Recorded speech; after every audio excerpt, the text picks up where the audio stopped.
Shalom fidèles téléspectateurs, merci beaucoup pour le privilège que vous nous accordez pour suivre encore cette autre sortie. Il faut dire qu'aujourd'hui, nous parlons d'un thème véritablement d'actualité.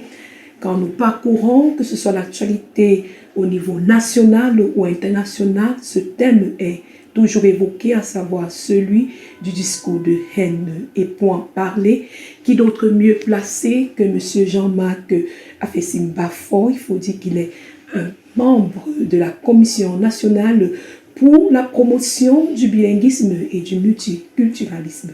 Bonjour, monsieur. Bonjour, Elodie. Et merci beaucoup. Nous savons que vous avez un emploi de temps chargé. Et merci pour ces quelques minutes que vous nous accordez. C'est un privilège pour moi d'être invité sur votre prestigieuse chaîne de télévision et je profite de l'occasion pour dire déjà bonjour à votre promoteur et à tous vos fidèles téléspectateurs que je salue dans le nom de Christ. Amen. Alors, d'entrée de jeu, monsieur Jean-Marc, qu'est-ce que le discours de haine, de façon terre à terre, comme on le dit souvent en Cathy? Terre à terre, le discours de haine, c'est toute forme de rhétorique, de discours, de propos tenus à l'encontre ou envers autrui, portant atteinte, qui peut porter atteinte à son intégrité physique, mentale, psychique, émotionnelle, et qui se base sur des différences, ou bien ce que nous percevons comme différences, que ce soit ethnique, que ce soit qu'elle soit religieuse, ethnique, couleur de la peau, toute forme de différence que nous exacerbons et que nous manipulons dans des propos que nous tenons envers autrui et qui peut porter atteinte à son intégrité physique, morale et autres. Donc c'est tout ça qu'on qualifie comme discours de haine. J'aimerais que nous prenions le contexte camerounais. Alors, quels sont les mots ou les expressions qui sont considérées au Cameroun comme étant discours de haine? Avant de répondre à cette question, j'aimerais dire que ça dépend du contexte. Oui. Il y a certains mots utilisés dans un contexte qui ne renvoient pas directement à une forme de discours de haine, mais qui, dans un autre contexte, seront perçus comme un discours de haine. Je prends le thème de Bamenda. Regarde-moi mon Bamenda là. Si c'est un contexte où les amis blaguent, ça ne serait pas considéré comme un discours de haine. Oui. Mais dans un autre contexte, le Bamenda peut être considéré comme un discours de haine. C'est une forme de stigmatisation ou de différences qu'on veut exacerber. Ou alors les Garagara, parlant de nos frères du Nord. Oui. C'est le type de Bamileke là, ou les Kamnogo, les Chopbropos. Ça dépend du contexte. Dans un contexte entre amis, convivial, on blague, bon, ça passe, ça peut aller. Mais il faudrait qu'on évite ce type de discours en tout cas. Donc voilà quelques mots, quelques slogans, quelques étiquettes que nous posons sur des personnes sur base de leur ethnie, de leur région d'origine, de leur religion, qui font mal et qui exacerbent nos tensions sociales. Selon vous, quelle peut être l'origine? Parce qu'il faut dire que cela ne date pas d'aujourd'hui. Alors, quel peut être ces discours de haine? D'où tire-t-il leur source? Première chose, je pense que et c'est mon avis, oui. Les discours sont souvent manipulés ou bien sont souvent utilisés pour manipuler l'opinion, pour monter un groupe contre un autre groupe, pour des fins, pour des gains, surtout souvent politiques ou sociopolitiques. Des ambitions personnelles. Et pour moi, c'est d'où l'origine des discours de haine. Je vais prendre un cas très récent au Cameroun, la crise dite anglophone. Oui. Déjà même que je n'aime pas ce terme crise anglophone, parce que, une fois de plus, ça porte comme une stigmatisation des anglophones, la crise anglophone. Donc, je préfère dire la crise dite anglophone, ou alors mieux encore, la crise dans le nord-ouest et le sud-ouest. Oui. Si nous analysons comment cette crise a évolué, ça a commencé purement avec une rhétorique de haine dans les réseaux sociaux. Un lavage de cerveau systématique qui s'est fait sur les réseaux sociaux, qui s'est basé sur la différence. Une différence perçue, différence que ce soit dans la langue. Ici, dans ce cas, c'est la langue. nous les anglophones, nous sommes marginalisés parce que nous sommes la minorité, parce que ceci, les francophones. Tu vois, ça a été un discours bien conçu pour laver le cerveau des populations. Mais aussi bien à la fin, ce qui était des restes, des fins politiques qui étaient visées.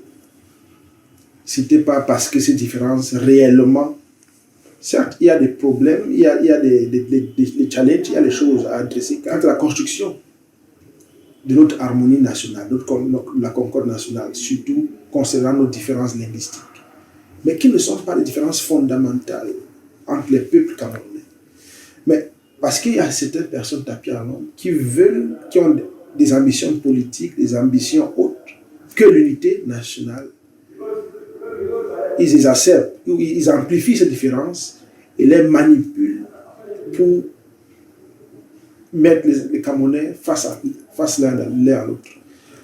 Ça, c'est un exemple. Oui. Donc, pour parler de l'origine, souvent des discours de haine, ce sont des choses qui sont souvent des différences qui sont souvent manipulées à des fins vraiment inavouées de certaines personnes tapées dans l'ombre. Nous aimerions savoir, certainement les téléspectateurs et les internautes, l'impact de ces discours de haine au niveau de la cohésion sociale. Quel est l'impact? Déjà, je dis souvent la cohésion sociale se base sur 3-4 piliers. La tolérance, l'inclusion, la participation, la représentation. Quand nous posons ces 4 ou 3-4 piliers que je viens de citer et nous posons le discours de haine, nous sommes de faire une analyse ou bien une étude croisée. Le discours de haine porte à la cohésion sociale parce que ça parle déjà de l'intolérance. Je ne tolère pas la différence, ou je ne tolère pas l'autrui parce qu'il n'est peut-être pas de ma ethnie, il ne parle pas le même langage, la même langue que je parle. L'intolérance, qui est déjà un facteur qui milite contre la cohésion sociale. J'ai parlé de l'inclusion. Le discours de haine tend à exclure. Tend à exclure parce qu'il n'est pas de notre ethnie. On met de côté. Parce qu'il ne parle pas la même langue. Parce qu'il n'est pas de ma religion. Troisième pilier, j'ai parlé de la participation. Bien sûr, si participation au partage, si déjà je suis intolérant avec toi, si déjà je t'exclus, je ne peux rien partager avec toi. Qui est pour moi le troisième facteur, le troisième élément de construction de la cohésion sociale, la cohésion nationale. Et enfin la représentation. Si on veut bâtir la cohésion nationale au Cameroun, la concorde nationale, il faudrait que chaque ethnie, chaque religion, chaque pensée se retrouve dans cette construction nationale qui parle de la représentation de tout le monde. Tout le monde doit se sentir représenté dans la construction d'un pays d'union nationale. Mais dans le cas où il y a le discours de haine, même cette participation-là, même cette représentation-là, elle est menacée.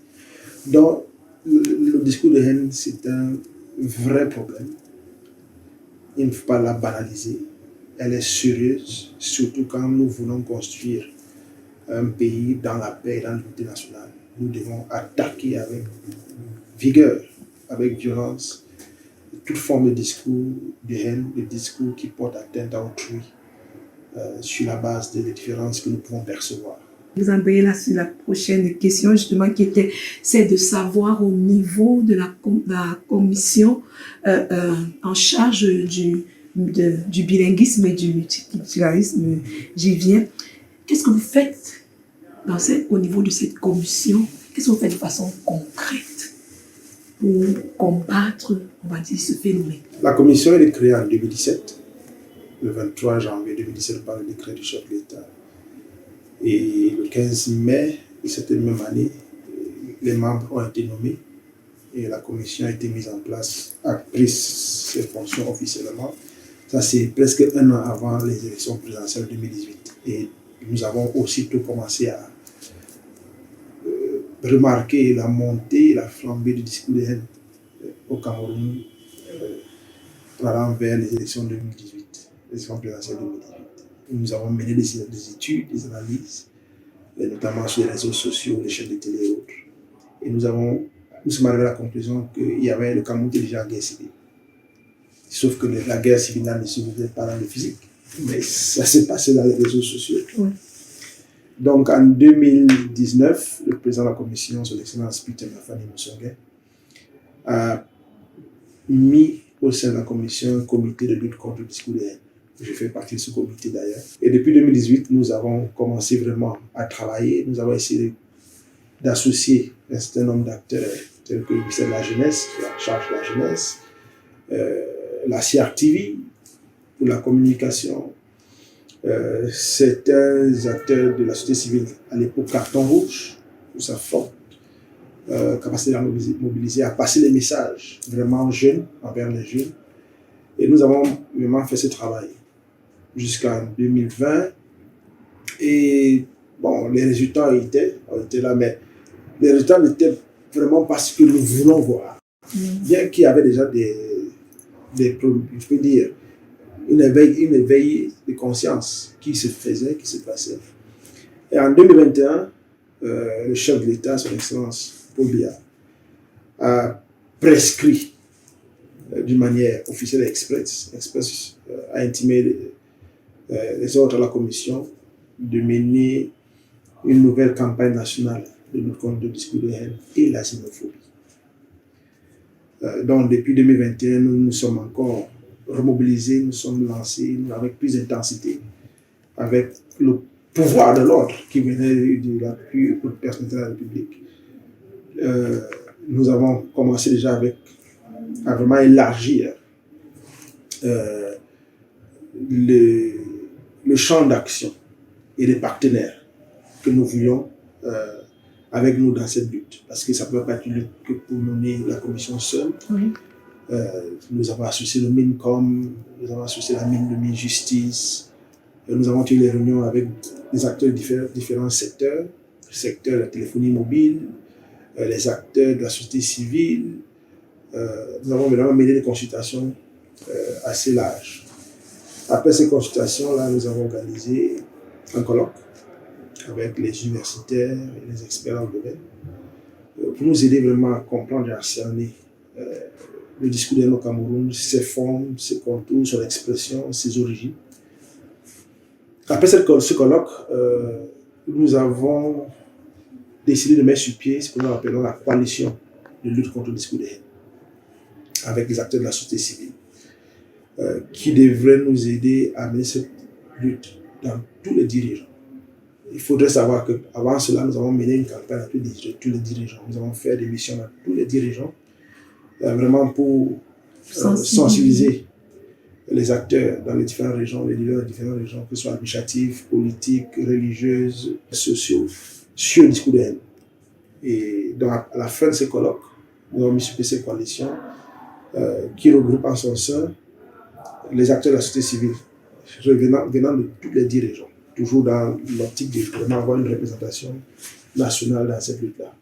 Et donc, chaque année, depuis 2021, depuis 2022, je pense, nous signons chaque année des conventions de partenariat avec des acteurs de la société civile que nous identifions, que ce soit les acteurs de la société civile, que ce soit les hommes de médias.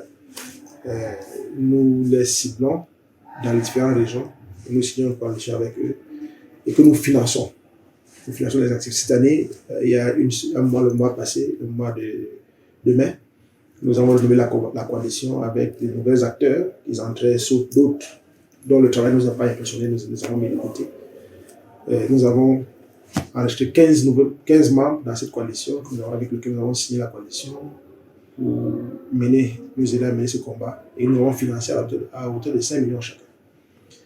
Donc, ce travail se poursuit. Voilà quelques actions que nous avons menées depuis lors et ce travail se poursuit. Nous allons sur les médias, comme je suis aujourd'hui sur Hope World, pour sensibiliser les Camerounais sur le discours de haine et la nécessité impérieuse de lutter contre ce discours dans l'optique de vraiment maintenir notre vivre ensemble au Cameroun dans la paix. qui est cher, il faut le dire, au président de la République, qui ne cesse de le marteler chaque fois dans de ses discours. Alors, vous avez parlé de 2021, 2022, vous avez commencé à mettre sur pied des actions concrètes pour éradiquer, il faut le dire ainsi, pour combattre mieux les discours de haine. Est-ce qu'on peut avoir, nous sommes à l'aube de l'élection présidentielle au Cameroun, est-ce qu'on peut avoir quelques fruits concrets de toutes ces actions? J'aimerais dire ceci, la lutte contre le discours de haine, c'est une lutte contre un phénomène social. Et nous ne pouvons pas s'attendre à une réaction, je le dis souvent, une réaction du tic au tac électrique, où tu allumes l'interrupteur, tu appuies l'interrupteur, la lumière s'allume, ou bien tu appuies l'interrupteur et s'éteint. Les réactions, on va les percevoir sur le temps. Le changement, on va le percevoir sur le temps. Ce qui est plus important pour nous, c'est qu'il y a déjà une plus grande prise de conscience quand nous voyons dans les différents médias, sur les réseaux sociaux, de plus en plus de personnes sont éveillées à ce phénomène qui est le discours de haine et vraiment appellent de plus en plus à la tempérance, à l'apaisement, surtout dans notre rhétorique vis-à-vis de l'autre.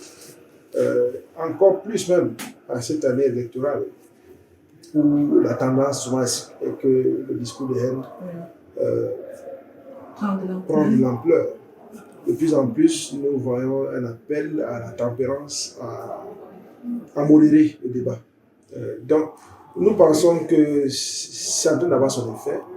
Cette année, la Commission a mis en place d'autres activités vraiment pour sensibiliser de plus en plus les Camerounais à l'apaisement, à la tempérance, à la tolérance, surtout à l'approche de l'élection présidentielle à venir. Alors, pour sortir, quel message pour ces peuples, quel message pour ces communautés, quel message pour ceux-là qui ne trouvent pas, en fait, qui s'y plaisent encore dans les discours de haine? Ce que je veux dire, c'est que la première chose, la différence, c'est un fait de la création. Dieu nous a créés tous différents. Dieu n'a pas créé une société, un monde homolytique, homogène. Donc la différence, c'est un fait de la création. Et quand il a créé le monde, on dit qu'il a regardé tout ça, il a dit, c'était beau. Donc la différence aussi, c'est un élément de beauté. Il faudrait juste qu'on appréhende la différence différemment. Pas comme un élément de dispute, de haine, mais qu'on l'appréhende comme un facteur de beauté, de richesse.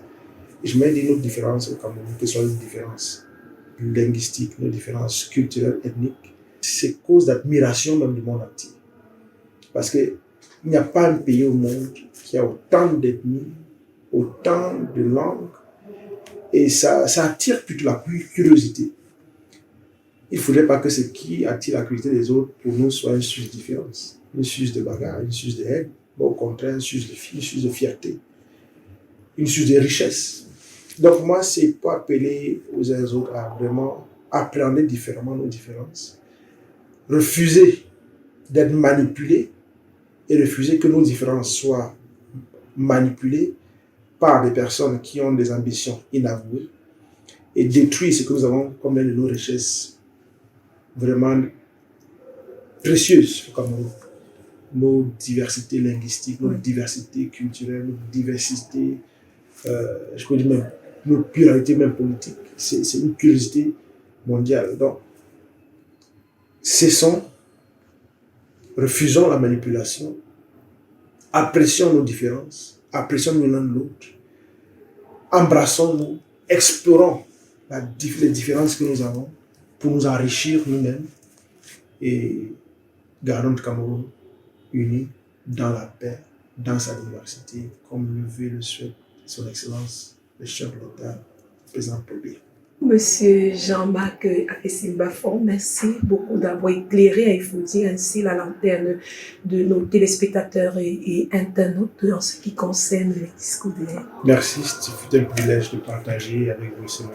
Et nous espérons que les portes de la Commission nationale pour la promotion du bilinguisme et du multiculturalisme sont grandes ouvertes, toutefois que nous avons des préoccupations relatives.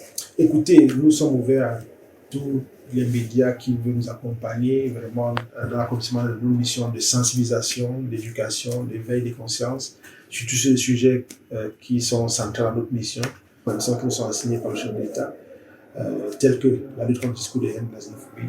Vous êtes la bienvenue. Merci une fois de plus. Ok, merci. Et voilà, fidèles téléspectateurs et internautes, qui met un terme à ces moments pour être édifiés, pour être édifié en ce qui concerne les discours de haine. Il faut dire, comme ce soit les propos de M. Jean-Marc Afessim Bafon, les discours de haine sont vraiment néfastes pour la cohésion sociale dans nos différentes communautés, dans nos différents clans et même dans nos peuples. Alors, stop au discours de haine. Shalom, shalom.